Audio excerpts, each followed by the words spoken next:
বিচার আমি পড়া করি না, আল্লাহ জীবন দিয়েছে, একদিন আল্লাহ নিয়ে। উনি কিন্তু প্রথমবার এসে বাংলাদেশ সেনাবাহিনীর সৈনিকদের জন্য 2 বেলা ভাতের ব্যবস্থা করেছিলেন। আগে সেনাবাহিনীর সোলজাররা 1 বেলা ভাত খেত। সেকেন্ড টাইম যখন উনি ক্ষমতায় এসেছে 2 বেলা আমিষের ব্যবস্থা করেছে। সেনাবাহিনী কিন্তু আগে 1 বেলা আমিষ পেত। তো এটা সেনাবাহিনীর জন্য একটা আবেগের ব্যাপার। উনি এত কিছু করেছে। আমি সংক্ষেপে কয়েকটা কথা বলবো, একটু সময় বেশি লাগলেও কিছু মনে করবেন না।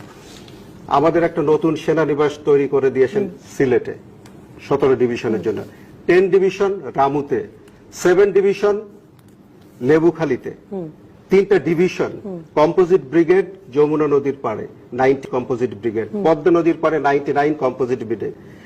সেনানিবাসের ভিতরে আপনার ইনফ্রাস্ট্রাকচার ডেভেলপমেন্ট অনেক কিছু হয়েছে, আমি সেইগুলো ডিটেলসে যাচ্ছি না। আমাদের বর্তমান সিএমএইচটা একটা অত্যাধুনিক হাসপাতাল হিসেবে আপনি কনসিডার